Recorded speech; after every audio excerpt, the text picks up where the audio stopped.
యుంజన్నేవం సదాత్మానం యోగీ నియతమానసః శాంతిం నిర్వాణపరమాం మత్సంస్థామధిగచ్చతి. ఓ అర్జున, వినుము. శక్తి నిస్తేజమైనప్పుడు దేహరూపము కూడా నశించును. అప్పుడు యోగి సాంసారిక ప్రజల దృష్టిలో తన వాస్తవిక స్థితి లేక స్వరూపమున కనపడడు. సాధారణముగా పైనుండి చూచుటకు అతడు పూర్వము వలనే శరీరధారిగా కనిపించును. కానీ వాస్తవమునకు అతని శరీరము గాలితో నిర్మింపబడిన దాని వలె ఉండును. ఈ రీతిగా యోగి శరీరము ఉన్నప్పుడు అతనిని ఖేచరుడు అనగా ఆకాశమున సంచరించువాడు అందురు. యోగికి ఇట్టి యోగ్యత లభించినప్పుడు అతని శరీరము ప్రపంచమందొక గొప్ప చమత్కారమును చేసి చూపును. ఓ అర్జున, ఈ రీతిని యోగ సాధన చేయువాడు నడుచునప్పుడు అణిమాది అష్టసిద్ధులు అతని చరణముల ముందు చేతులు జోడించుకొని నిలిచియుండును. కాని ఓ అర్జున, ఈ సిద్ధులను గురించిన సంగతులు మనకేలా? యోగుల శరీరములందు పృథ్వీ, అప్పు, తేజములన్నిడి 3 మహాభూతములు లోపించియుండును. పృథ్వీ భాగము అప్పుయందు అనగా నీటియందు కరిగిపోవును. అప్పు అనగా జలభాగము తేజస్సునందు చేరిపోవును. మరియు తేజోభాగము హృదయమునందు గల పవనునిలోనికి పోవును. చివరకు ఒక్క పవనుడే మిగిలియుండును. అతడు కూడా కేవలము శరీర రూపముననే ఉండును. కానీ కొంతకాలము గడిచిన పిదప అతడు కూడా ఆకాశముతో సమరసత్వమును పొంది లుప్తమైపోవును. ఆ సమయమున ఆ శక్తికి గల కుండలిని నామము కూడా నశించును. దానికి మారుతి అనగా వాయువు అనేది కొత్త పేరు వచ్చును. కానీ ఇది బ్రహ్మస్వరూపములో కలియనంత వరకు దీని యందు శక్తి ఉండును. ఆ పైన చెప్పబడిన జాలంధర బంధమును విడిచి కాకి ముక్కువలే గల సుషుమ్నా నాడి ముఖమును భేదించుకొని బ్రహ్మరంధ్రమున ప్రవేశించును. అటు పిమ్మట ఓంకార పీఠముపై పాదము పెట్టి శీఘ్రముగా పశ్యంతి శబ్దపు మెట్టును దాటును. ఇక అది అర్ధమాత్ర వరకు అనగా ఓంకారమందలి మకారము వరకు సముద్రమున నది ప్రవేశించు రీతిని బ్రహ్మరంధ్రమున ప్రవేశించును. ఆ పిదప అది బ్రహ్మరంధ్రమున స్థిరపడి తన సోహం భావనయనడి భుజమును చాచి మిక్కుటమగు ఆవేశముతో పరబ్రహ్మతో కలియును. ఆ సమయమున పంచమహాభూతముల తెర తొలగిపోవును. అప్పుడా శక్తి పరబ్రహ్మను చేరును. మరియు ఆకాశ సహితముగా ఆ పరబ్రహ్మలో ఏకజీవమై లీనమగును. సముద్ర జలము మేఘముల మూలమున శుద్ధమై నదులు కాలువలలో ప్రవేశించి అంతమున మరల ఆ సముద్ర జలమునందే కలిసి తన మూల స్వరూపమును పొందు రీతిని జీవాత్మ కూడా దేహ సహాయమున పరమాత్మలో కలిసి అతనితో ఐక్యతను పొందును. అప్పుడు జీవాత్మ పరమాత్మలు భిన్న భిన్నములుగా ఉండెనని గాని అవి రెండూ కలిసి ఇప్పుడు ఒకటిగా అయినవని గాని లేక రెండునూ కలిసి ఒకే వస్తువని గాని యోచించవలసిన ఆవశ్యకత ఏమాత్రమూ ఉండదు. ఈ రీతిని ఆకాశమున లీనమయ్యేడి స్థితి మానవునకు అనుభవములోనికి వచ్చినప్పుడు అతనికి దీనిని గురించిన సరియగు జ్ఞానము కూడా కలుగును.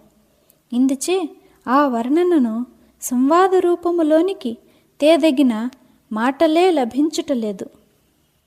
ఓ అర్జున, సాధారణముగా ఈ విషయమునెడ అభిమానము కలదిన్ని తనయందు అభిప్రాయమును వెలుబుచ్చ శక్తి ఉన్నదని తలంచిడి వైఖరి వాణియే ఈ విషయమున తాను దుర్బలమైనదిగా తెలుసుకుని దూరముగా ఉన్నది.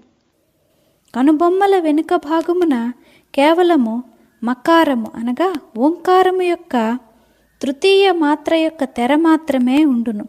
కానీ దానిని తొలగించి ఆకాశము వైపుకు పోవుటలో ప్రాణవాయువు కూడా శ్రమపడవలసి వచ్చును. ఆ పిదప ఆ ప్రాణవాయువు బ్రహ్మరంధ్రమందలి ఆకాశముతో కలిసి ఏకమైనప్పుడు శబ్దములచే వర్ణించదగిన విషయమేదియూ మిగిలియుండదు. అందుచే శబ్ద సామర్థ్యము కూడా అంతమొందును. దీని తరువాత మెట్టు స్వయముగా ఆ ఆకాశము కూడా లయమైపోవటయై ఉన్నది. ఆ ఆకాశము కూడా లయమైపోయినప్పుడు, అనగా మహాశూన్యమనడి అగాధ గుండములో ఆ గగనము కూడా నామరూపములు లేకుండా పోయినప్పుడు ఈ శబ్ద శక్తి మట్టుకు ఎటుల పనిచేయగలదు? ఈ విషయము శబ్దములచే చెప్పుటకు గాని చెవులతో వినుటకు గాని అలవి కానిదనుట త్రికాల సత్యము. ఇచ్చట కేవలము ఈ సౌభాగ్యము కలిగిన వారు దీనిని ప్రత్యక్షముగా అనుభవించవలెనని మరియు అప్పుడు ఆత్మస్వరూపులు కావలెనని మాత్రం చెప్పనగును. ఈ పైన తెలుసుకొనదగిన విషయమేదియూ మిగిలియుండదు. ఓ వీరశ్రేష్ఠుడవగు అర్జున, మాటి మాటికి ఈ విషయమును చెప్పుటచే కలుగు లాభమేమి?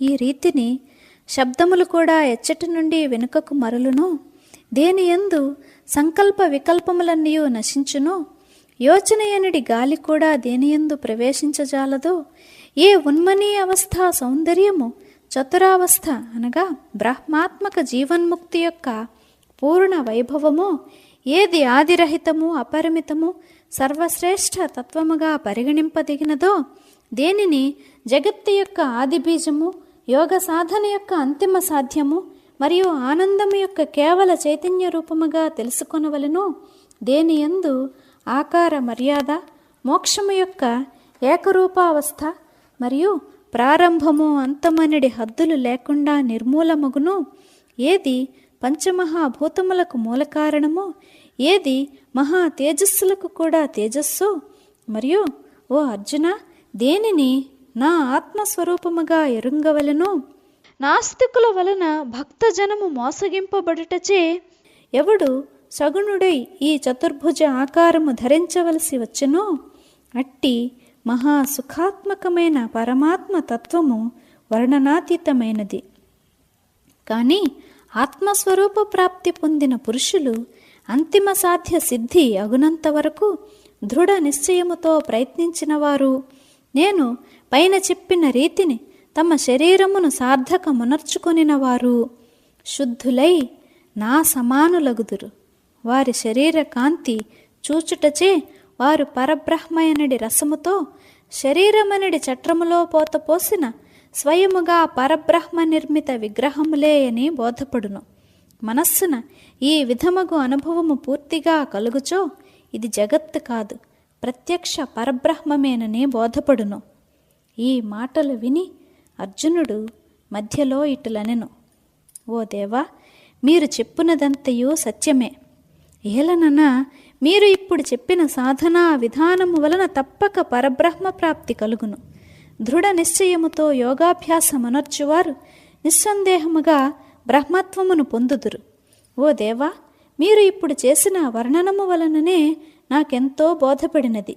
ఇక దీనిని అనుభవములోనికి తెచ్చుకొని తల్లీనుడగుటలో ఆశ్చర్యమేమున్నది? మీరు చెప్పిన విషయములో తిరిగి ప్రశ్నించవలసినదేదియో నాకు కనిపించటలేదు. అయినప్పటికీ ఒక విషయమును చెప్పేదను, ఆలకింపుము. ఓ దేవా, నీవు చెప్పిన యోగము నా మనస్సును చక్కగా నాటినది. కానీ సమర్థత లేనందువలన నేను కుంటివానితో సమానముగా ఉన్నాను. అందుచే నా వలన ఈ యోగము సాధింపబడజాలదు. నా శరీరమందున్న శక్తిచే ఈ యోగము సిద్ధించుచో నేను దీనిని తప్పక అభ్యసించెదను. కానీ నీవు చెప్పిన రీతిని చేయుటకు నాలో శక్తి లేనప్పుడు నా శక్తికి తగిన విషయములనే నిన్ను అడుగుట తగును. అందుచే నిన్నొక విషయమును అడుగుచున్నాను. ఈ సాధనలను ప్రతివాడు అభ్యసించదగునా, లేక ఒక ప్రత్యేకమైన యోగ్యత కలవాడే వీనిని అభ్యసించవలెనా? చెప్పవేడెదను. అందుపై శ్రీకృష్ణుడు అర్జునునితో ఇటుల చెప్పెను, ఇది పరమార్థమునకు సంబంధించిన అతి కఠిన కార్యము. కానీ ఓ అర్జున, సాధారణమైన పని కూడా కర్తలో ఆ పని చేయుటకు తగిన యోగ్యత లేనప్పుడు సిద్ధించదు. కార్యసిద్ధి అయిన పిమ్మటనే యోగ్యత కలదు అని నిశ్చయింపబడును. ఏలనన మనలో యోగ్యత ఉన్న పిదప ఆరంభింపబడు కార్యమే సిద్ధించును. కానీ ఈ విధమగు యోగ్యత మూలమున ఈ పనిలో నామమాత్రపు అడ్డంకు కూడా కలుగదు. నిన్ను మరొక విషయం అడిగెదను. ఎంత యోగ్యత కావలసిన అంత యోగ్యతను తనలో నింపుకొనుటకు యోగ్యత అనడి గని ఎచ్చటనైనా ఉండునా? మానవుడు కొద్ది విరక్తి కలవాడై దేహమునకు సంబంధించిన విహిత కర్మలను ఉనర్పసాగినచో అట్టివాడు అధికారిగా అగుటలేదా? అదే రీతిని నీవు కూడా నీలో నీవు వాసనారహితుడవై సమస్త విహిత కర్మలు చేయగలుగునంతటి యోగ్యతను తెచ్చుకొనగలవు. ఈ రీతిని చెప్పి అర్జునుని మనోదుఃఖమును శ్రీకృష్ణుడు తొలగించెను. ఆ పైన అతడు అర్జునునితో ఇటులనెను. తన విహిత కర్మలను విరక్తుడై చేయని పురుషునందు ఈ యోగ్యత ఎన్నటికినీ రాదు. ఇదే ఇందలి నియమము.